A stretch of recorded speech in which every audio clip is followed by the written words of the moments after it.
2025년도 12월 우리가 새날 특별 새벽 기도회를 하면서 하나님께서 우리에게 어떤 말씀을 주시는가 기대하면서 말씀을 열었는데 조금 어려우시지요? 느헤미야 10장 1절부터 시작하여서 27장까지는 사람들의 이름이 쭉 나옵니다. 그 이름을 읽기에도 쉽지 않은데요, 여러분, 발음이 어려울 뿐만 아니라 이들은 바벨론 포로를 지나서 나왔기 때문에 이제 그 이스라엘 사람들 말이에요, 그의 이름이 바벨론식으로, 바사식으로, 메대식으로 바뀌어서 가지나 어려운 이름들이 더 발음이 어렵게 되었어요. 그것들을 우리가 볼 수 있어야 돼요. 우리는 굳이 지금 낯선 이름들을 다 읽었습니다. 그 이유가 있습니다. 그 이유는 1절에 바로 인봉한 자들이라고 하는 말 때문이었습니다. 우리가 어제 보았던 9장의 마지막 절 기억해 보실까요? 절기를 마치고 나서 이들에게는 7월이 특별히 의미 있는 달이라고 그랬죠. 새해이기도 했고요, 나팔절과 그리고 대속죄일과 초막절, 이 절기를 지내고 나서 이틀 만에 그들이 또다시 모였어요. 근데 부흥성회하고 또 모였다는 이야기예요. 그리고 그들이 모여서 그때부터 하나님의 말씀을 듣고 하나님 말씀 앞에 자복하면서 그 말씀으로 주님께 영광 돌려드리고 경배하기 시작합니다. 그리고 그랬던 자들에게 하나님의 역사, 창세기부터 시작해서 포로 귀환의 때까지 쭉 그들에게 하나님께서 우리에게 어떻게 언약하셨고 하나님께서 우리에게 어떻게 구원을 펼치셨으며 우리는 하나님 앞에서 어떤 자인가를 쭉 살펴보았습니다. 그리고 느헤미야 9장 38절 마무리를 이렇게 했습니다. 어떻게 했느냐? 9장 38절입니다. 우리가 이 모든 일로 말미암아, 모든 일 한번 밑줄 쳐보실까요? 이게 모든 일이 무엇일까요? 잠깐 밑줄 쳐놓고, 이제 견고한 언약을 세워 기록하고 우리의 방백들과 레위 사람들과 제사장들이 뭐 했다는 거예요? 다 인봉하느니라 하였느니라. 성경에 이렇게 기록되어 있습니다. 모든 일이라고 하는 것은 우리가 어제 오후 예배 때 여러분들에게 이 구약의 모든 이야기들을 7 시대로 나누었는데요, 기억하실까요? 첫 번째 족장 시대, 두 번째 출애굽과 광야 시대, 세 번째 가나안 정복 시대, 네 번째 사사 시대, 다섯 번째 왕정 시대, 여섯 번째 포로 시대, 일곱 번째 포로 귀환 시대. 이게 구약의 전체 시대들을 다 이야기하는 거거든요. 이 모든 일들 동안에 이 7 시대를 거치는 동안 그들에게 행하셨던 하나님의 일, 보호하시고 지키시고 건지시는 하나님의 구원의 역사, 이 모든 일로 말미암아 이제 이 모든 것들을 다시 한번 그들이 듣고 깨닫고 주님 앞에 견고한 언약을 우리가 세우겠습니다, 이렇게 자발적으로 나오는 이야기가 성경에 기록되어 있습니다. 여러분, 원래 언약은 사람이 세우는 게 아닙니다. 언약은 하나님께서 세우시는 겁니다. 언약은 하나님께서 우리에게 주시는 겁니다. 견고한 언약을 세울 수 있는 분도, 그리고 그것을 지킬 수 있는 분도, 그리고 그 언약을 쭉 이끌어 가시는 분도 오직 하나님이세요.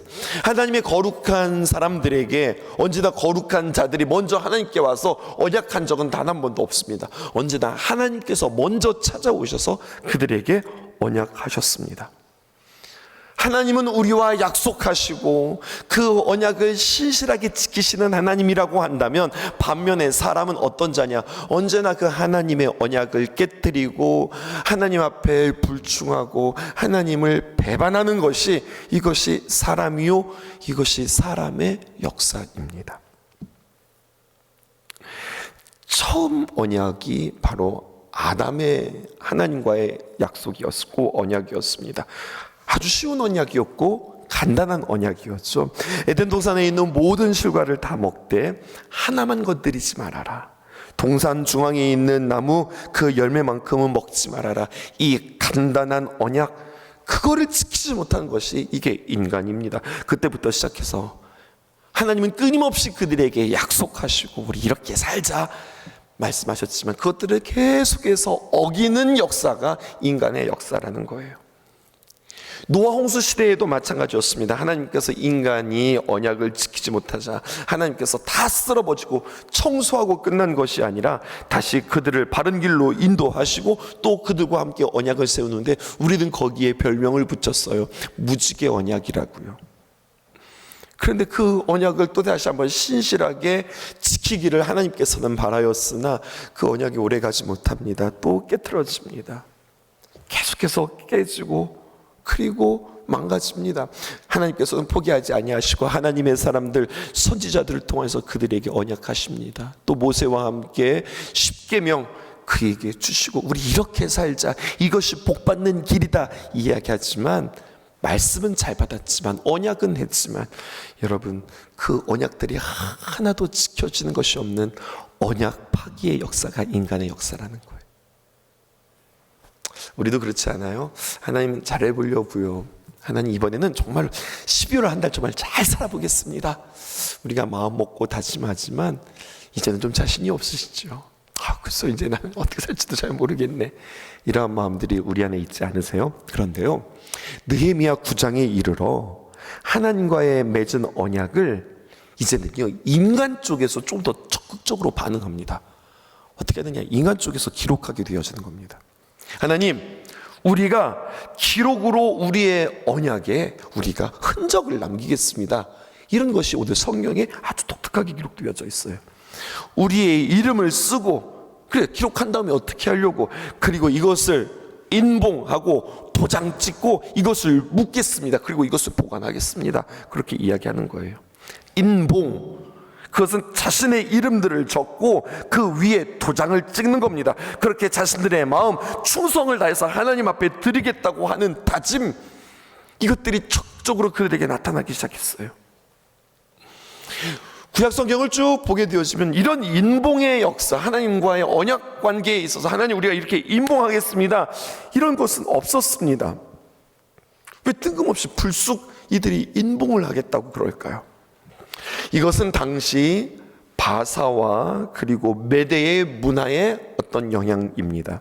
이들이 포로로 잡혀갔던 바벨론을 무너뜨렸던 페르시아, 우리는 바사라고 표현하죠. 그 페르시아와 메대 사람들의 문화 가운데는 이렇게 이름 적고 풀로 붙여서 도장 찍고, 그때부터는 어떤 의미냐?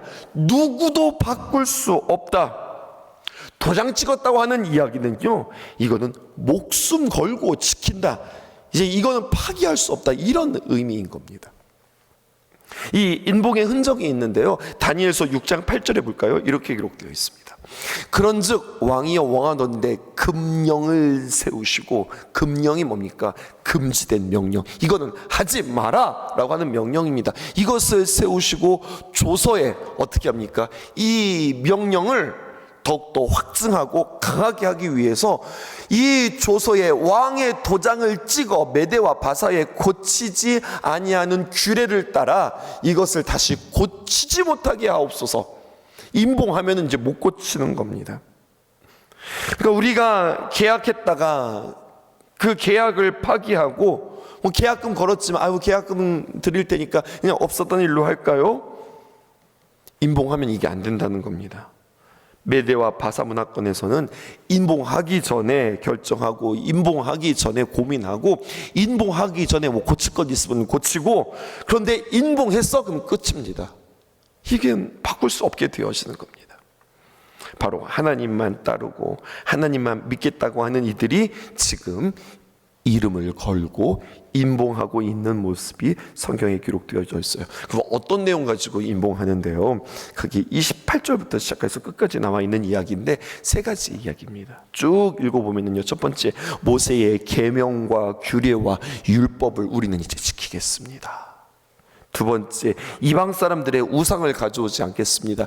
여기에 포함되는 이야기는요, 이방 사람들과 결혼하지 않겠습니다라는 이야기도 포함되는 겁니다. 세 번째, 안식일을 바르게 지키고 하나님의 것 구별하면서 온전히 지키겠습니다. 드리겠습니다.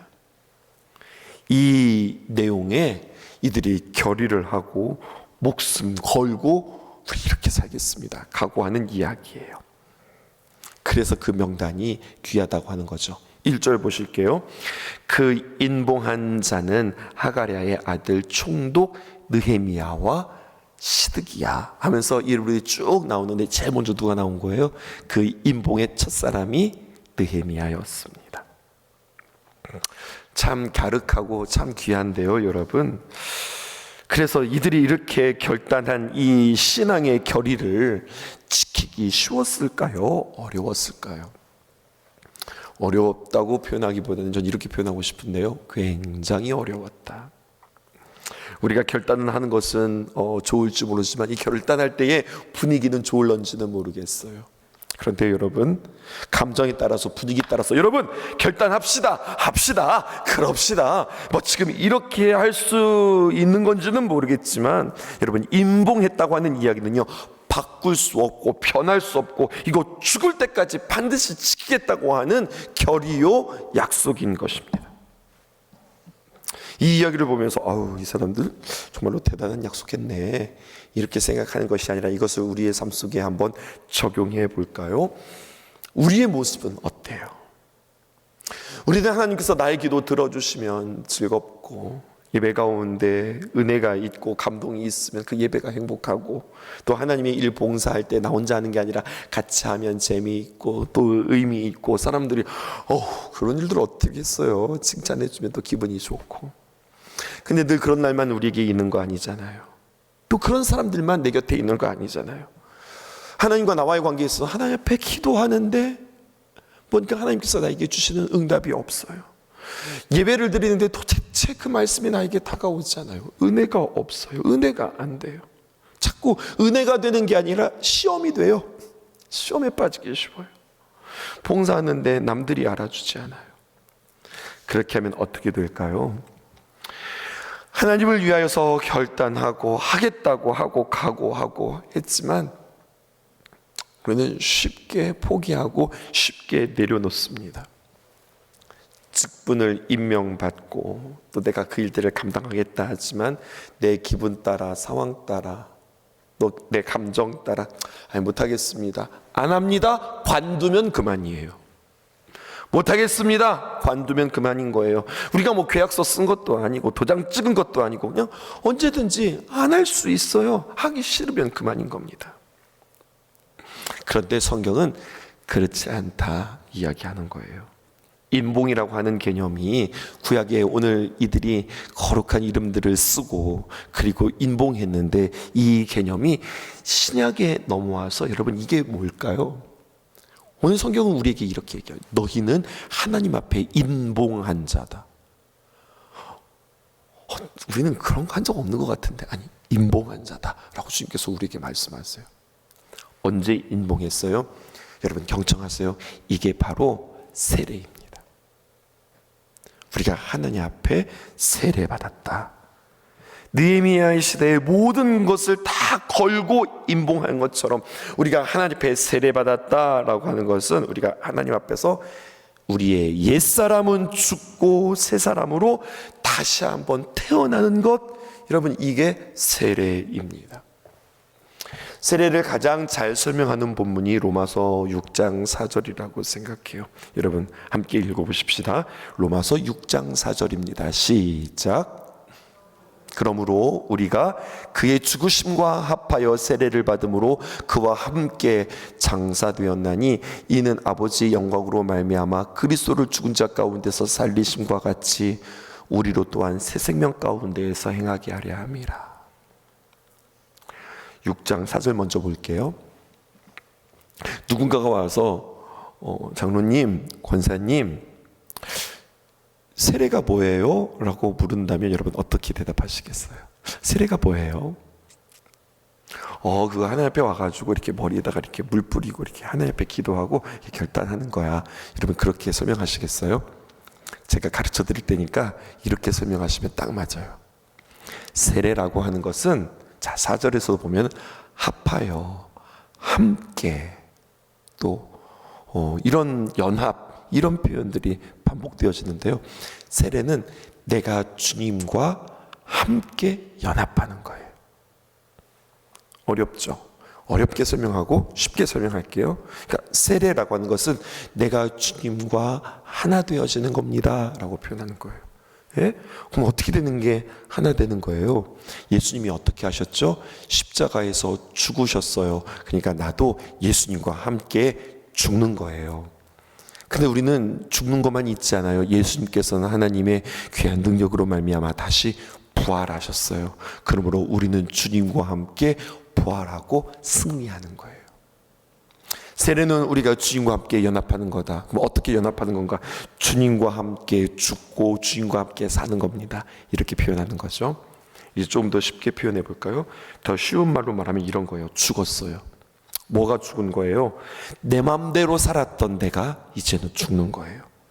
내 욕심대로 내가 돈 벌고 또 내가 명예에 따라서 또 나의 육신의 정욕에 따라서 살아갔던 그 삶이 나는 그리스도와 함께 죽은 거예요. 죽는 것이 아니라 이미 죽은 거예요. 예수님을 몰랐던 나의 삶, 내가 예수님과 상관없이 살았던 그의 삶, 나의 삶이 죽은 겁니다.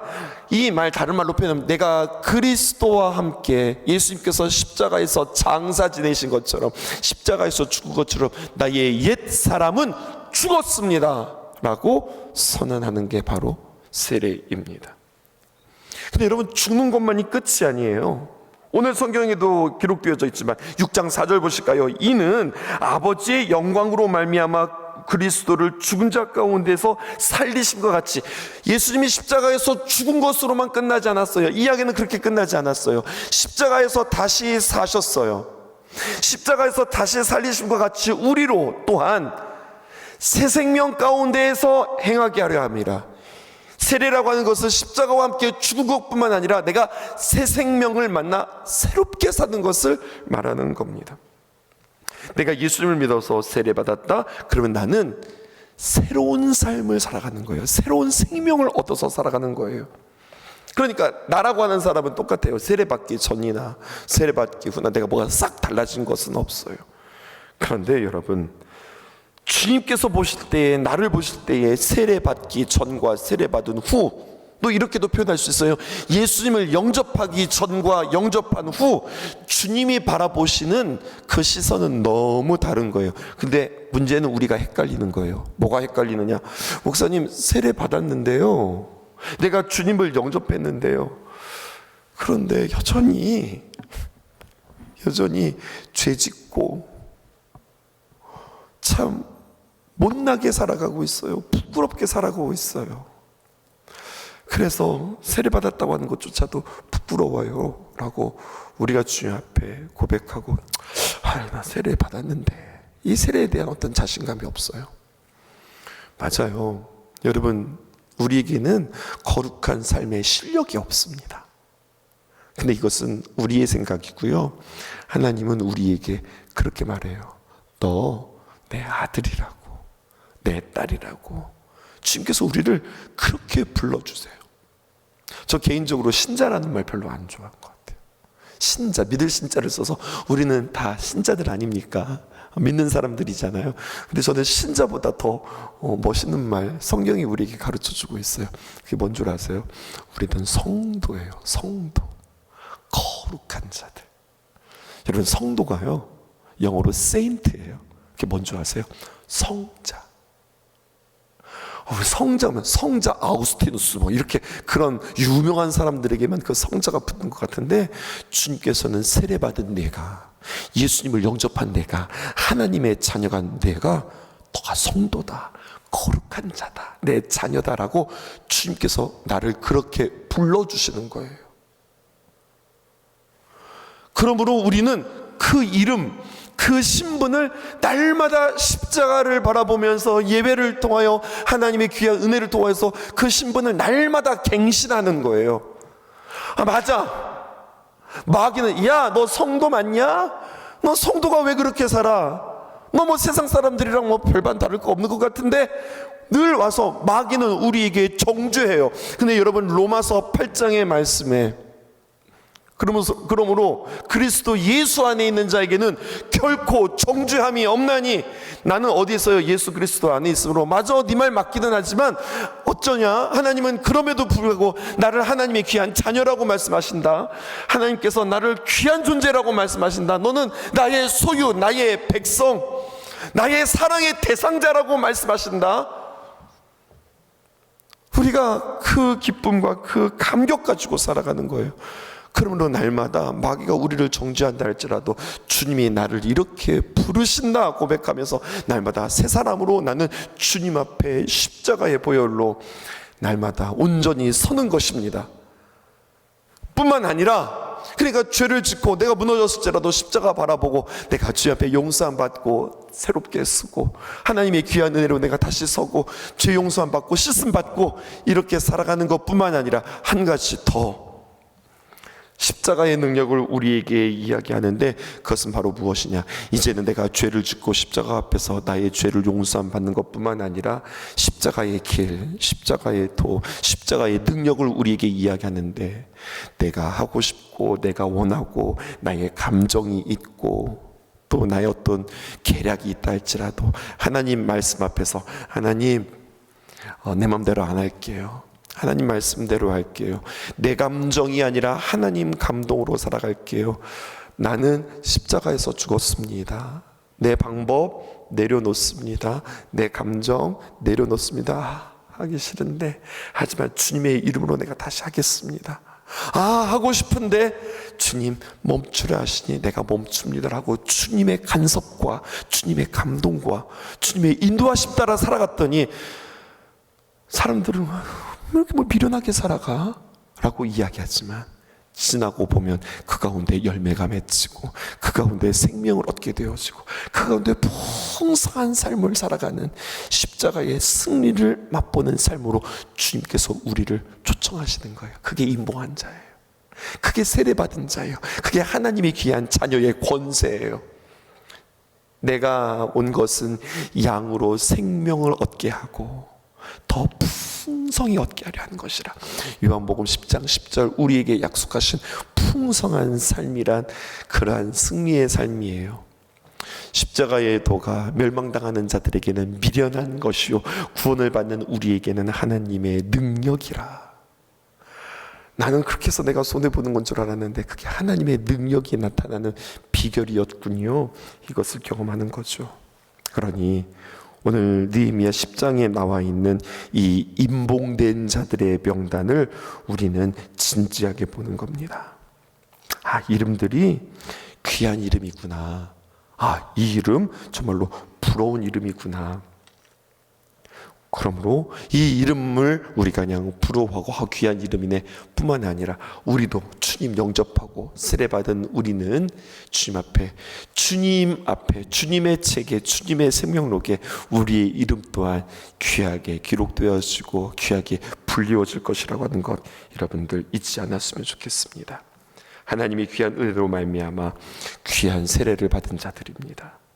그렇다면 이제 우리의 이름도 존귀한 이름임을 기억하시기 바라고, 더 이상 옛사람으로 살지 말고 옛사람에 대하여서 여러분들 고민하지 말고 새 사람으로서, 맞아, 나 주님 앞에 이러한 은혜를 받은 자이지, 이거 기억하면서 새롭게 주님 앞에 온전히 서는 저와 여러분이 되어지기 원합니다. 더 나아가 십자가의 방법들을 사용하며 나의 삶에 맺어지는 하나님의 귀한 은혜들을 경험할 수 있기를 원합니다. 어제도 이야기했지만 참 멋지고 갸륵한 그러한 각오예요. 근데 각오만 되어서는 안 돼요. 하나님의 도우심이 있어야 돼요. 하나님의 은혜가 있어야 돼요.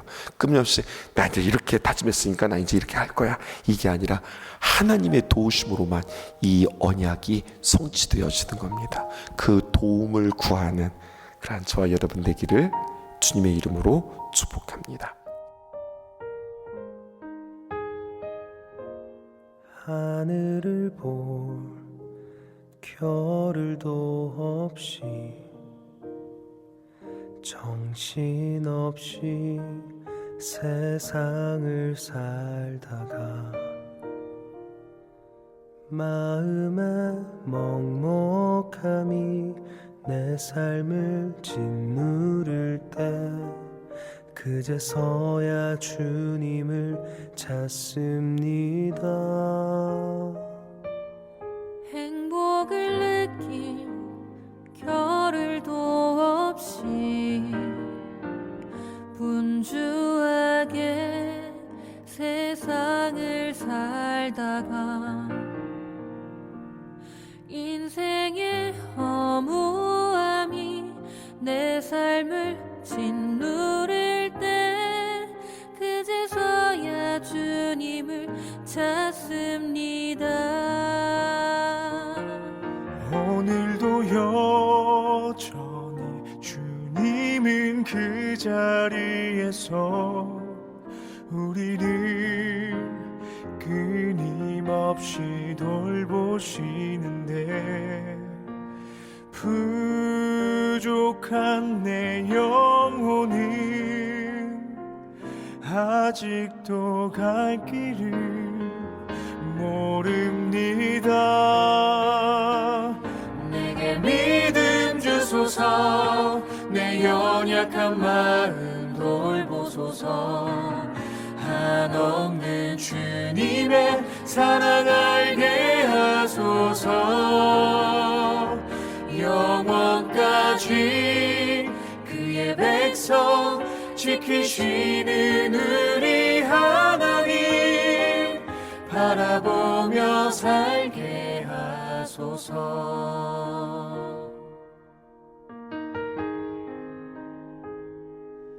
하늘을 볼 겨를도 없이 정신없이 세상을 살다가 마음의 먹먹함이 내 삶을 짓누를 때 그제서야 주님을 찾습니다. 행복을 느낄 겨를도 없이 분주하게 세상을 살다가 인생의 허무함이 내 삶을 짓누를 때 그제서야 주님을 찾습니다. 언제나 사랑해 주님은 그 자리에서 끝까지 놓지 않고 붙드시는데 부족한 내 마음은 아직 돌아올 줄 모릅니다. 모든 것을 다 잃은 것 같던 순간에도 모든 아픔이 다 내 것인 것 같다 해도 항상 지키시는 나의 주 세상을 살아갈 힘 되시네.